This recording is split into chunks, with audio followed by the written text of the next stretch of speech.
दोस्तों, ये जो आप स्क्रीन पर 14 क्वेश्चंस की लिस्ट देख रहे हो, पता है 71st बीपीएससी में सिर्फ एक सोर्स से ये पूछा गया था।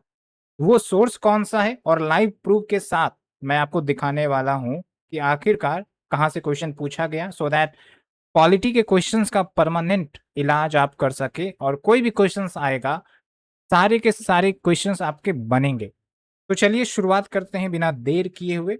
हमारा पहला क्वेश्चन है, which pair is not correctly matched? A. Allocation of seats in the council of a state. B. Forms of oath. C. Administration of schedule area. और डी यूनियन लिस्ट। यहाँ पर आपको हिंदी मीडियम के भी क्वेश्चंस दिए गए हैं, तो वो आप पढ़ सकते हैं। तो जब आप एम लक्ष्मीकांत की जो पॉलिटी बुक है और उसके जो चैप्टर 4 है, लेटेस्ट 8th एडिशन वाला, तो उसमें जो चैप्टर का नाम है salient features of the Indian constitution, उसमें साफ साफ ये शेड्यूल्स के बारे में मेंशन किया गया है और यहां से आप डायरेक्ट इस क्वेश्चन का आंसर कर सकते हैं। जैसे allocation of seats in the council of state, fourth schedule में मेंशन है। काउंसिल ऑफ स्टेट को राज्यसभा ही कहते हैं। फॉर्म्स ऑफ ओथ को आप देखिए थर्ड शेड्यूल में। उसके बाद एडमिनिस्ट्रेशन ऑफ शेड्यूल एरिया, यहां ध्यान रखिए बीपीएससी ने ट्रैप खेला है।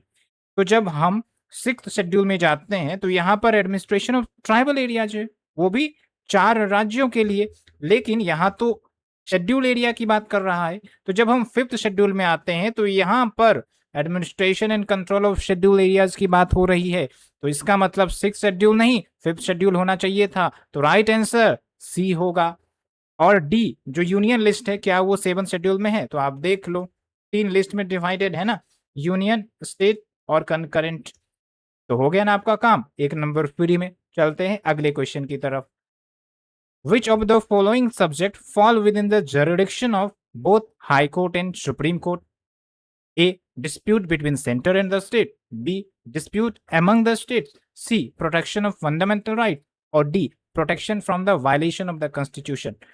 तो फिर से आप जब एम लक्ष्मीकांत के चैप्टर 8 और फंडामेंटल राइट्स में जाएंगे, वहां साफ साफ 2 लाइन दिया गया है कि अगर फंडामेंटल राइट्स के इन्फोर्समेंट की बात हो तो सुप्रीम कोर्ट का जुरिडिक्शन ओरिजिनल तो है लेकिन एक्सक्लूसिव नहीं है। मतलब सिर्फ अकेले सुप्रीम कोर्ट ही फंडामेंटल राइट्स पर निर्णय लेगा, वो लागू नहीं होता है, बल्कि ये कंकरेंट है with the jurisdiction of high court, यानी कि हाई कोर्ट के पास भी पावर है अंडर आर्टिकल 226।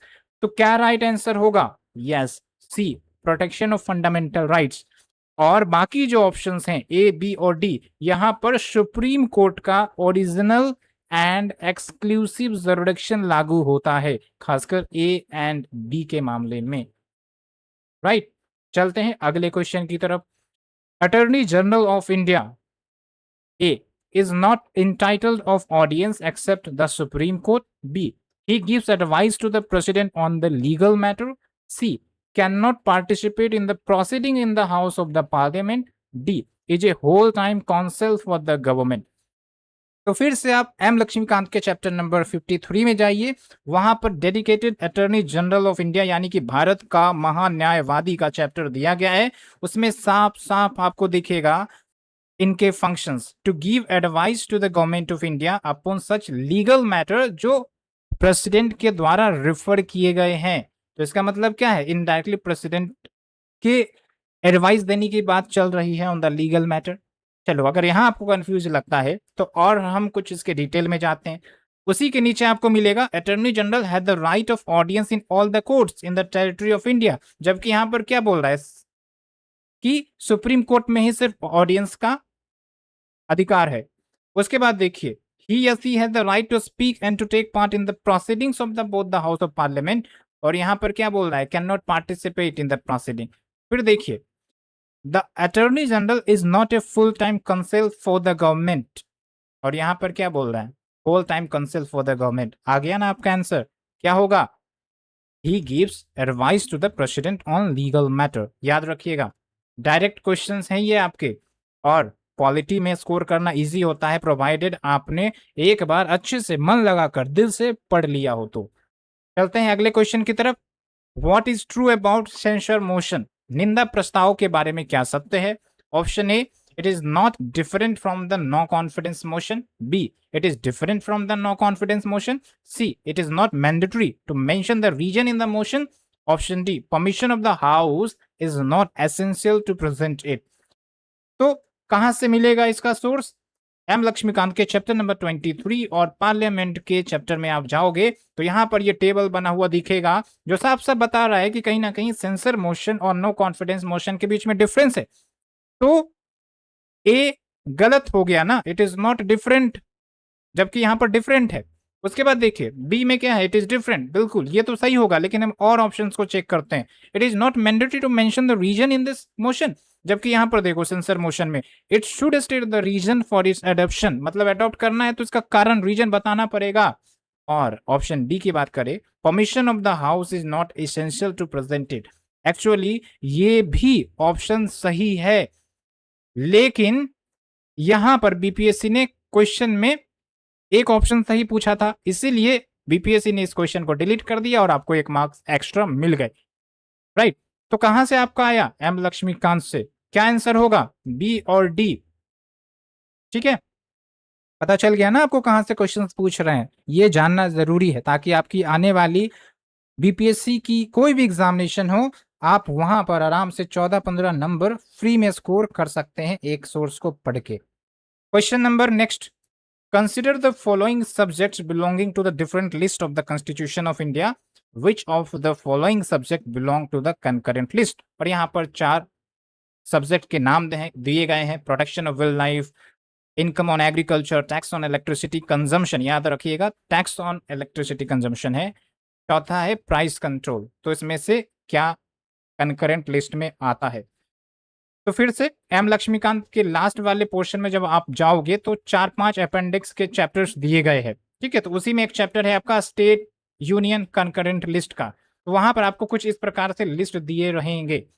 तो कंकरेंट लिस्ट अलग से दिया रहा होगा, तो कंकरेंट लिस्ट में आप देखेंगे तो आपको साफ साफ यहाँ पर दिखेगा protection of wild animals and bird, यानी विल्ड लाइफ इन जनरल। उसके बाद यहाँ पर देखिए प्राइस कंट्रोल, ये भी दिख रहा होगा। तो क्या आंसर होना चाहिए? 1 और 4 तो होना ही चाहिए, और हमें बस 2 ही चूज करना है, तो 1 और 4 आंसर हो गया। ठीक है, और वैसे भी आपको पता होगा कि एग्रीकल्चर पर इनकम पर अगर टैक्स लगाना है तो फिर ये स्टेट लिस्ट में आता है। ठीक है, चले आगे। Okay, next question, which among the following determines the qualifications which shall be requisite for the appointment as a member of the Finance Commission? Option A, President of India, B, Council of Minister, C, Parliament by Act, and D, Union Cabinet. कहाँ मिलेगा? Chapter number 46, जो एक dedicated constitutional bodies का chapter M Laxmikant में दिया गया है ना, फाइनेंस कमीशन, वहां आपको मिलेगा। साफ साफ आप देखो लिखा हुआ है clear, the constitution authorises the parliament to determine the qualification of members of the commission, मतलब पार्लियामेंट को यह अधिकार दिया है संविधान ने कि वो फाइनेंस कमीशन के मेंबर्स के क्वालिफिकेशन को डिटरमाइन कर सकता है। तो यहां पर कौन डिटरमाइन करेगा? पार्लियामेंट डिटरमाइन करेगा, क्योंकि डायरेक्ट वही क्वेश्चन है। ठीक है, चलते हैं नेक्स्ट क्वेश्चन की तरफ। Which of the following directive principles do not follow the Gandhian principle? और आपके 3 स्टेटमेंट्स है, organisation of village panchayat, common civil code, promotion of cottage industry in rural areas and right to work. ये बहुत ही easy question है वैसे, और UPSC का भी ये बड़ा फेवरेट क्वेश्चन है। कहाँ मिलेगा आपको? चैप्टर 9 डीपीएसपी के चैप्टर में, यानी कि राज्य के नीति निर्देशन वाले चैप्टर्स में आपको मिलेगा, जहां पर जो भी प्रोविजंस है डीपीएसपी का उसको 3 भाग में बांटा गया था। एक तो गांधीयन है, एक है लिबरल, एक है सोशलिस्ट। तो जब गांधीयन वाले सेक्शन को आप पढ़ोगे तो यहाँ पर देखिए आप, to promote cottage industry, to organise village panchayat, to promote voluntary formation of the cooperative societies, and to promote educational and economic interest of SC, ST, other weaker sections, etc. ठीक है, तो कहाँ आपको मैच कर रहा है? 1 and 3 मैच कर रहा है, तो 1 and 3 will be the right answer. ये जो कॉमन सिविल कोड है ना, ये आपका लिबरल प्रिंसिपल में आता है। Moving on to the next question, who is empowered to review the financial position of the panchayat? A, Chief Minister, B, Chairman of the Block Committee, C, Chairman of the District Council, D, Finance Commission constituted by the Governor. तो कहाँ मिलेगा ये? Chapter 39 पंचायती राज institution का एक dedicated chapter है M Laxmikant में। वहां पर जब आप जाओगे तो फाइनेंस कमीशन का एक सेक्शन दिया है, उसमें चीख चीख कर चिल्ला चिल्ला कर बोला जा रहा है कि the governor of A state after every 5 year वो फाइनेंस कमीशन कंस्टिट्यूट तो करेगा, लेकिन वो फाइनेंस कमीशन का काम क्या होगा, फाइनेंशियल पोजीशन पंचायत का देखेगा, ठीक है, और कुछ सर्टेन रिकमेंडेशंस गवर्नर को ये देगा, और वो रिकमेंडेशंस के लिस्ट यहाँ पर है। तो फाइनेंशियल पोजीशन पंचायत का कौन रिव्यू करेगा, यहाँ पर finance commission constituted by the governor, ठीक है, क्लियर है, एकदम 2 कॉपी आपको मिल रहा है, कोई इसमें इफ एंड बट है नहीं, लाइव प्रूफ के साथ। तो वीडियो अच्छी लगेगी तो आप जरूर शेयर करिएगा दोस्तों के बीच में, ताकि हम और ऐसे वीडियोस आपके लिए लाते रहें। Moving on to the next question, what is true about the proceedings of the state legislature? Statement 1, business in the legislature shall be transacted only in official language of the state or in Hindi or in English. B, Advocate General has the right to vote. C, it can discuss the conduct of any judge of the High Court also. Statement D, validity of the proceedings shall be called in question on the ground of any alleged irregularity. कहाँ मिलेगा आपको? Chapter 33 state legislature नाम है उस chapter का, ठीक है। तो वहां पर जब आप जाओगे तो एक सेक्शन मिलेगा language in the state legislature. क्या बोला गया है इसमें? The constitution has declared the official language of the state, ध्यान रखिएगा, official language of the state और हिंदी और English to be the language for transacting business in the state legislature, ठीक है। तो ऑप्शन ए भी तो यही कह रहा है। बाकी अगर अन्य ऑप्शंस को देखें, advocate general has right to vote, वो तो है ही नहीं। It can discuss the conduct of any जज, वो भी गलत है। Validity of proceeding shall be called in questions, ये भी गलत है। और ये सब भी डेडिकेटेड चैप्टर्स एम लक्ष्मीकांत में दिए गए हैं अलग अलग चैप्टर्स में, तो उससे भी वेरीफाई हो सकता है। तो your right answer is a. तो आप देख लो कितना इजी क्वेश्चंस आ रहा है, अगर आपने पढ़ रखा है तो आप इजीली मतलब अच्छे खासे नंबर स्कोर कर पाओगे, और ये मतलब कट ऑफ क्लियर करने में बहुत मददगार साबित होता है। Moving on to the next question, what is the main purpose of the panchayati raj? ये बहुत ही इजी क्वेश्चन है और बीपीएससी का फेवरेट क्वेश्चन है, मतलब पंचायत का जो टॉपिक है बीपीएससी का फेवरेट है, आपने देखा होगा बहुत बार क्वेश्चंस आते हैं।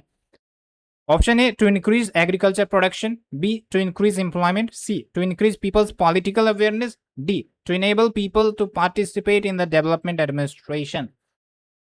ये तो आप अपने रियल टाइम अनुभव से भी बता सकते हो कि राइट आंसर क्या होगा। वैसे फिर से चैप्टर 39 पंचायती राज इंस्टीट्यूशन वाले चैप्टर में आप जाओगे, वहां साफ साफ मतलब मल्टीपल जगह पर पीआरआई के बेसिक थीम के बारे में समझाया गया है कि उसका मतलब ये होता है कि लोगों का पार्टिसिपेशन डेवलपमेंट प्रशासन में साफ साफ बताया गया है, तो वहां से आपका आंसर निकल जाएगा। लेकिन अगर आप पूरा एकदम देखना चाहते हैं तो आप देखो democratic decentralisation which ultimately come to be known as panchayati raj.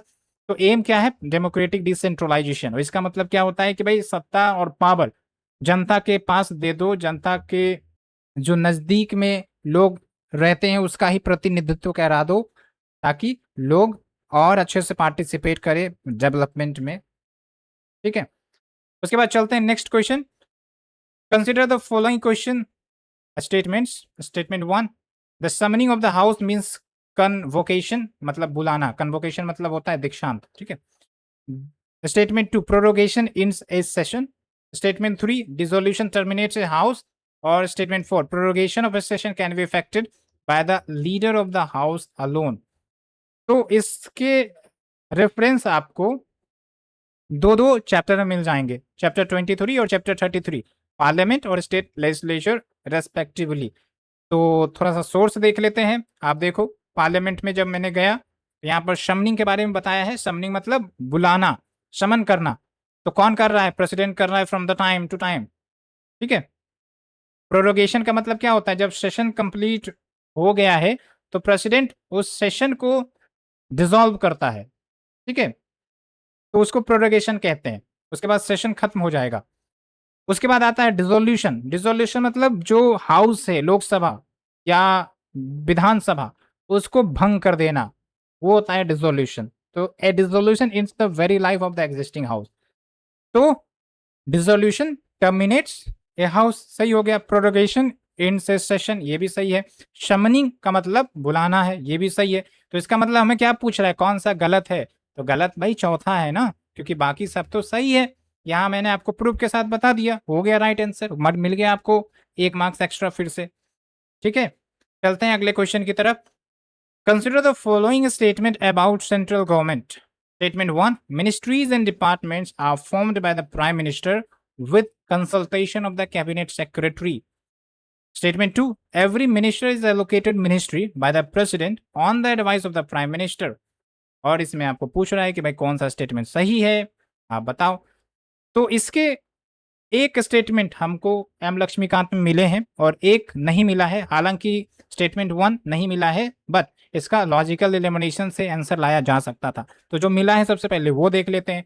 तो चैप्टर 20 प्राइम मिनिस्टर का डेडिकेटेड चैप्टर है, वहां पर आप देखोगे तो प्राइम मिनिस्टर के कुछ पावर्स बताए गए हैं कि प्राइम मिनिस्टर चाहे तो रिकमेंड करेगा पर्सन्स को, जो भी अपॉइंटमेंट करना है मिनिस्टर को जिस भी मिनिस्ट्रीज के लिए, और president can appoint only these person as minister who are recommended by the prime minister. हो गया, आपका आंसर आ गया। तो इसका मतलब क्या है, statement 2 is correct. Statement 2 is correct मतलब ये तो गया काम से।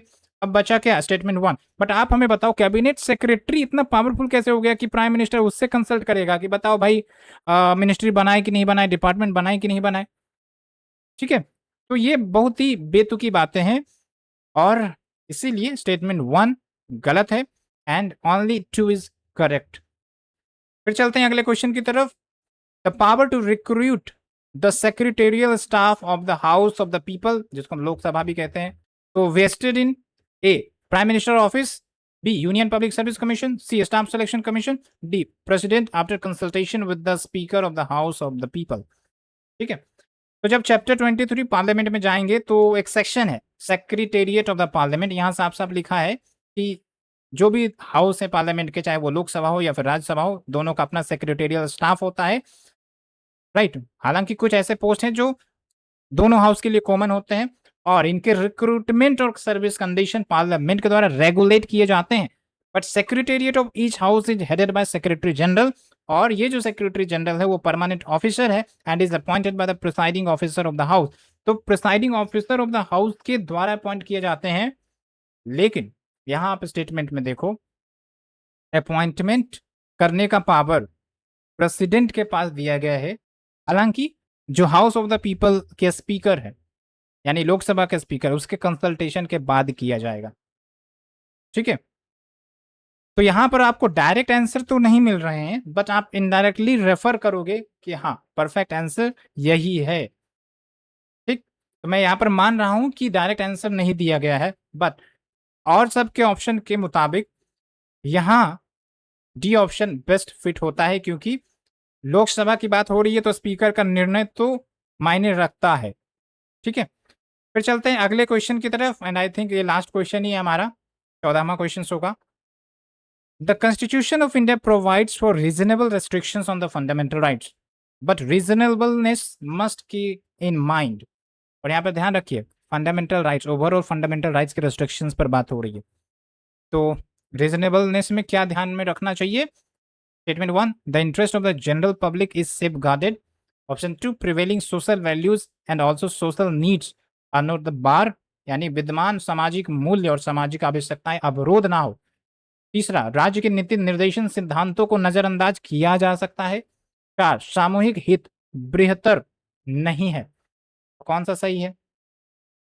तो जब आप फंडामेंटल राइट्स के रीजनेबल सेक्शंस में आओगे, रीजनेबल रेस्ट्रिक्शंस वाले में, चैप्टर 8 में, वहां पर आपको साफ साफ दिखेगा कि कहाँ कहाँ रीजनेबल रेस्ट्रिक्शंस लगाए जा सकते हैं। तो आप देखो, in the interest of the general public, फिर आप देखो मॉरलिटी, डिसेंसी और मॉरलिटी, इसका इनडायरेक्ट मतलब यही होता है prevailing social values and social needs.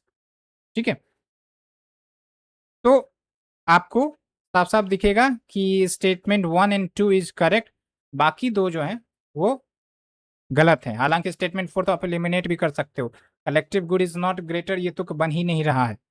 तो इस हिसाब से आपका पूरा पॉलिटी का क्वेश्चन का एनालिसिस होता है समाप्त। अब आप बताओ कि अब आपको पता चल गया ना कि क्वेश्चंस कहाँ से आ रहे हैं, तो तैयारी कैसे करना है। आराम से पढ़िए हम लक्ष्मीकांत, बिंदास, और एक दो बात और जान लीजिए कि पार्लियामेंट, स्टेट लेजिस्लेचर और president, supreme court, high court and fundamental rights, ये सब कुछ ऐसे चैप्टर्स हैं जहां से हर साल बीपीएससी क्वेश्चन पूछती है, और इन सब चैप्टर्स को तो आपको मजबूत करके ही जाना है एट एनी कॉस्ट। तो मिलते हैं साथियों अपने अगले वीडियो में। और अगर आप हमसे वन ऑन वन मेंटरशिप लेना चाहते हैं फॉर द 72nd बीपीएससी, तो वो अभी चल रहा है, कुछ सीट्स बचे हुए हैं, तो you can take out, you can enroll. आपको लिंक डिस्क्रिप्शन में या कमेंट में मिल जाएगा। Thank you very much.